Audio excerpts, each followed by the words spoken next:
Socrates lived between 469 and 399 BCE, and he is one of the most famous philosophers in the entire history of humankind.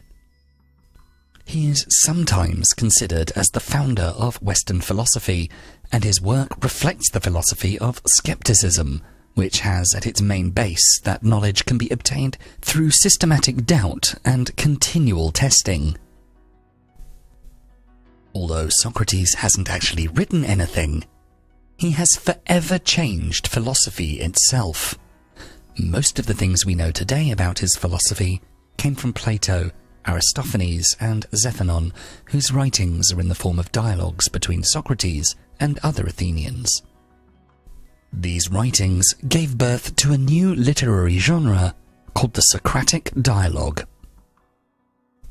Unfortunately, he's also famous for his tragic life. In 399 BCE, he was accused of corrupting the youth of Athens and of failing to acknowledge the city's official gods. After a trial that lasted just a single day, he was sentenced to death. He spent his last day in prison, refusing to escape. The way his life ended can be considered as the founding myth of philosophy as a discipline. For one to really practice philosophy, they have to go against societal norms, to question everything, even at the risk of their own peril. Everything about Socrates was impressive. His appearance, personality, and behaviour, as well as in his views and methods. And this made many of the people around him to write about him, including Plato. It is unfortunate that Socrates didn't write at all, and all we have is indirect evidence. Also, it's said that each age produces a Socrates of its own. However, there are some core fundamental teachings of the original Socrates that transcend the centuries. And to help you better understand his teachings and how you can implement them into your own life, in this video we bring you 9 life lessons we can learn from the philosophy of Socrates. Number 1. Open yourself to the truth. Socrates said, "The only true wisdom is in knowing you know nothing." This quote is one of the most famous quotes of all time. It's also called the Socratic paradox. It was called a paradox because such a statement of Socrates seems contrary to common sense. This quote is a reply of Socrates to the Oracle of Delphi, which stated that Socrates is the wisest, and Socrates replied to this statement by saying that he is wise because he knows nothing. He simply considered that he didn't know what the truth was. Truth is that which is in accordance with fact or reality, and Socrates was very famous for developing a mental model for seeking truth, calling it elenchos, also known as the Socratic method, consisting in analysing all the elements of an argument to understand the hypotheses on which the argument is constructed, to see if these hypotheses are based on facts and if they're valid. Thus, according to Socrates, we can pursue the truth by constantly asking questions to others and digging deeper into problems and thought experiments. His teachings are extremely valuable, even today when we need so much to develop our critical thinking in how we analyse our life or society in general. If we just eat, sleep, work and procreate, we're no better than any other animal. In Socrates' view, such a life would not be worth living. It's important to never stop learning new things, asking questions and developing ourselves, and to never assume that once you know something, it's enough. You need to always question what you know as a fact, seek evidence, and refresh your knowledge constantly. For example, imagine that you're working in an engineering department and you're informed that you have to follow a certain design methodology, but you don't understand the reasons why. Instead of just working by following orders, you'd be better off applying the Socratic method. Ask your boss as many questions as possible to fully understand why this method is as it is, who proved that it is really the best, and what methods that person used. If you find the explanation unsatisfactory, you might even propose a new designing method, and you could increase the quality of the design overall. Don't just follow orders and pretend that you know what you're doing. Only through acknowledging that you don't know something are you in a position to ask others questions to find out more, thereby developing your knowledge and skills, and by extension, improve your career. Number 2. Be courageous. According to Socrates, he is a man of courage who does not run away, but remains at his post and fights against the enemy. Socrates was a contrarian and a polarizing figure, not only through his looks and behavior, but also through his way of interrogating people around him, and because he didn't acknowledge the official gods. Due to this, in 399 B.C.E., he was arrested for corrupting the youth and brought to trial, which lasted just a single day. In the end, he was sentenced to death. In spite of being offered the possibility to escape, he decided to remain in prison before his tragic death. He died by drinking poison hemlock. Certainly, Socrates was a man of great courage until the day he died. During his life, he was never afraid to go against the current of Athenian opinion. He was seeking the real truths behind the common beliefs. He refused to believe in the gods. He refused to be part of the political arena. No matter the cost, we need to stand up for our moral principles. For example, when your boss at work asks you to betray one of your colleagues, you should refuse it even at the risk of getting fired. When you're at a family reunion and you catch an old relative saying something racist or bigoted, you have to speak up and start a tough conversation with the people involved. Remaining silent when you have to speak up and obeying unjust orders means partnering with the abuser or with the criminal and causing harm to innocent people. Courage is not only a desirable trait we need to have, but it is the mark of any moral human being. Number 3. Be authentic. To quote Socrates, "The greatest way to live with honor in this world is to be what we pretend to be." Socrates never shied away from proclaiming his views, no matter the danger. He didn't take sides in politics. He was far more interested in seeking the truth than in political and social status. Ultimately, his stubbornness to be who he really was led him to trial and premature death.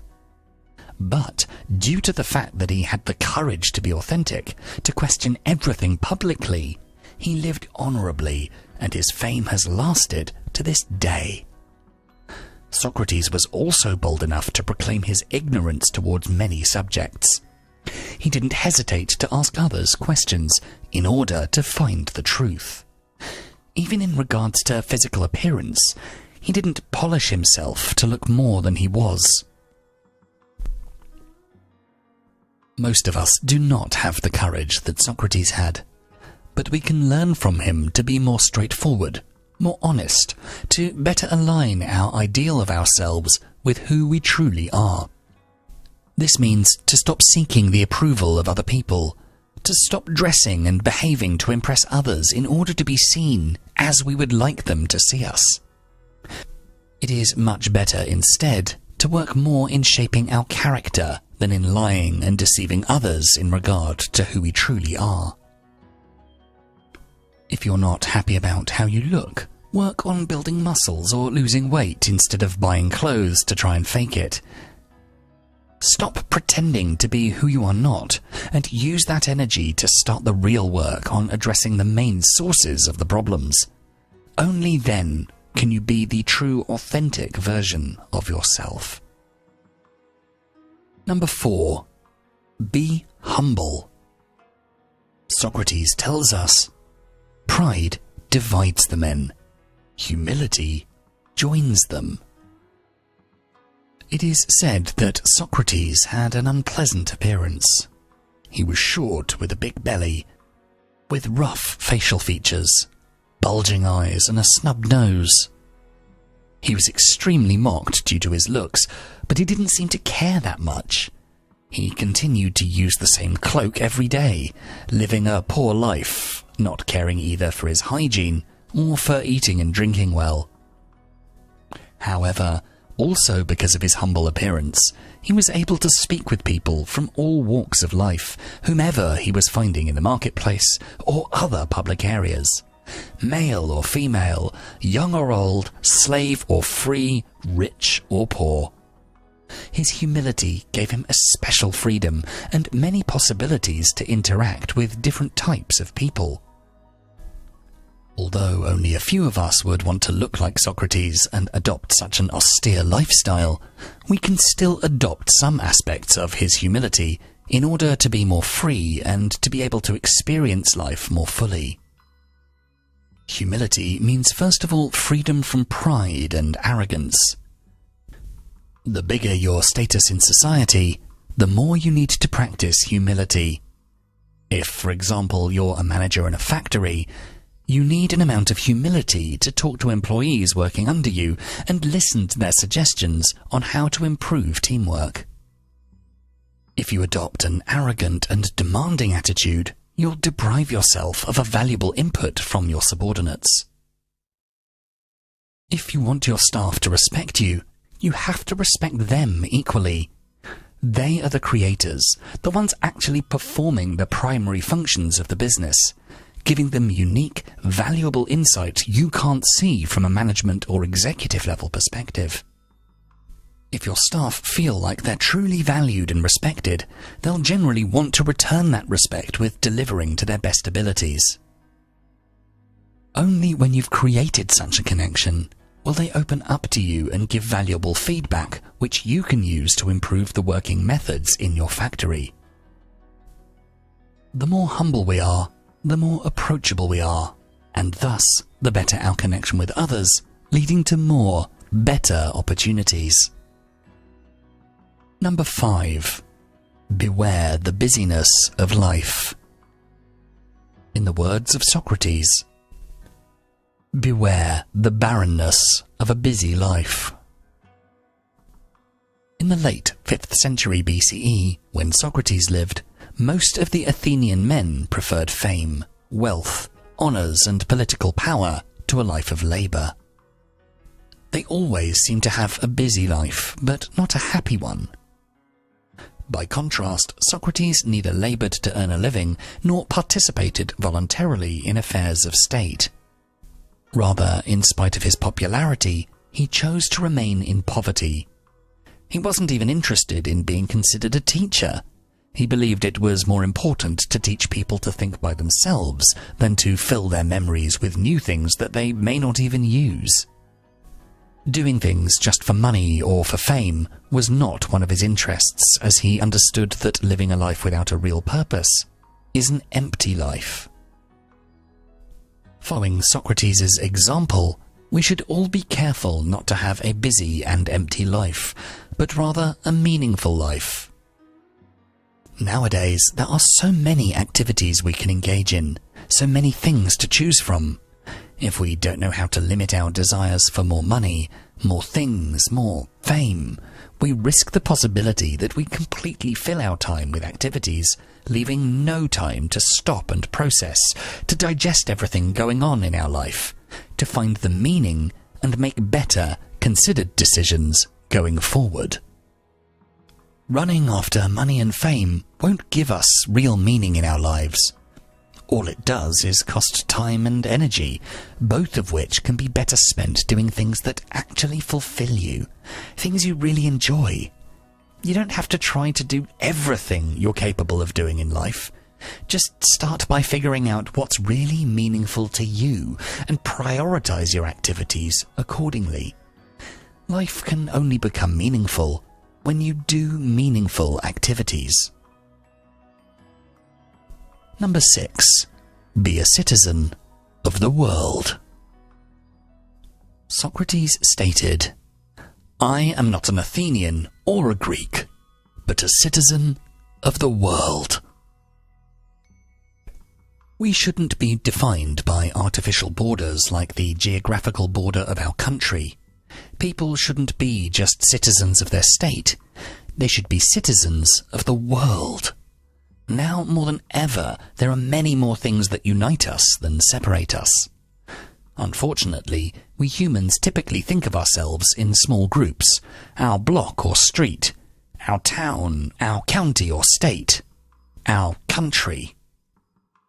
If the internet has taught us nothing else, it has taught us that we might have more in common with someone thousands of miles away than you do with your own neighbour. We are all human beings, no more, no less.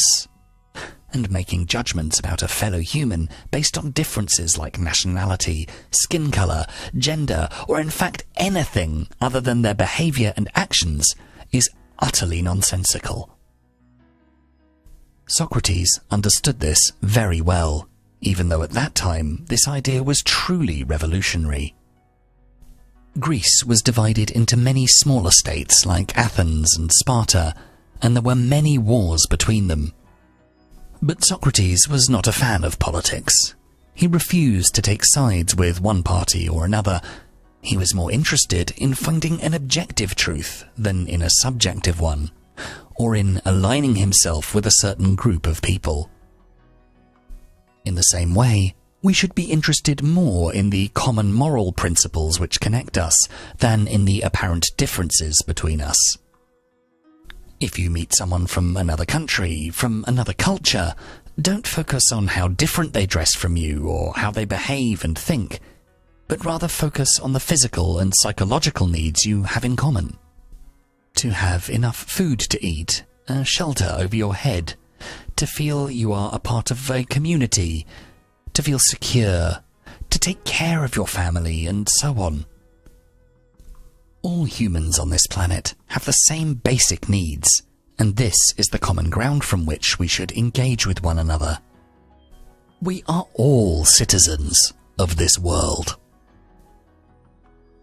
Number 7. Be happy with less. Socrates posits that the secret of happiness, you see, is not found in seeking more, but in developing the capacity to enjoy less. Happiness is, by definition, an end goal of our desires. Happiness is not a given. It requires a certain effort. And the fewer desires we have, the easier it is to achieve happiness.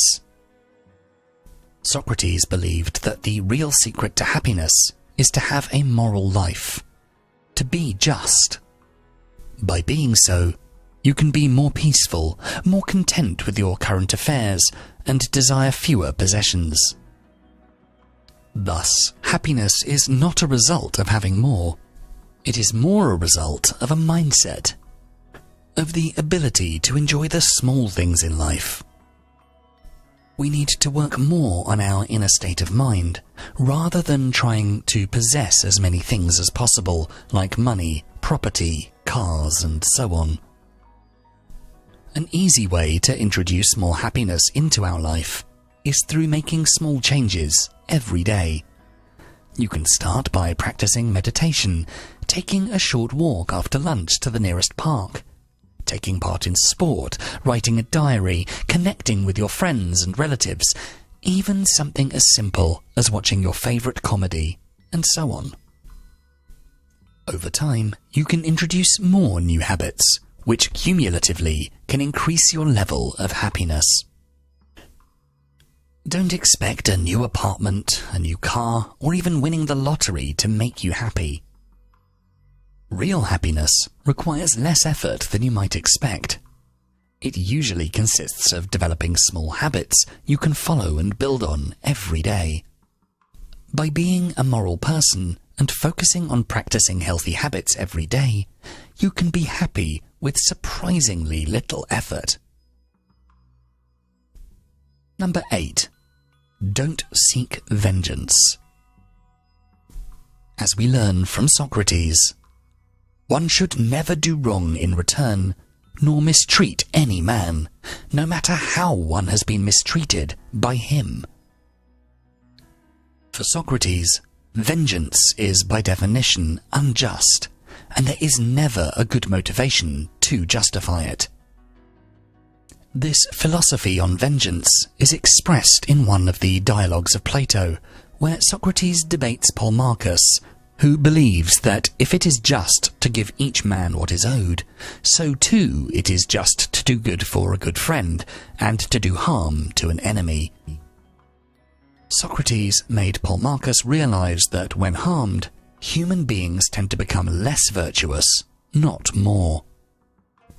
So while it may be cathartic to balance the scales by acting on the ancient expression, an eye for an eye, the net result is that you drive your enemies towards further immorality. Harming someone makes neither you nor them a better person. Thus vengeance is never justified. No matter how badly someone has hurt you, you need to calmly reply and walk away. It could be your best friend who betrayed you. It could be someone who spread false rumors about you in public, your partner who cheated on you, or your boss who unfairly criticized you. No matter what, you need to calmly evaluate the situation. If appropriate, express your hurt feelings in a polite way, demand a correction or apology, and if this is not possible, pack your bags and walk away. Don't do the same thing to the other person. Don't sink down to their level. Instead, maintain your humanity, defend yourself, claim an apology, or walk away. Number 9. Have a sense of humour. In our final quote from Socrates for this video, he says, "By all means marry. If you get a good wife, you'll become happy. If you get a bad one, you'll become a philosopher." Socrates was well known for his sense of humour. He was often making jokes about his wife, Xanthippe, who was 30 years younger than him, explaining that she had a bad temper and a difficult personality, suggesting that he became a philosopher due to this issue, and that the marriage with her is a great school in dealing with difficult situations. They even had an argument when she visited him in prison before his death.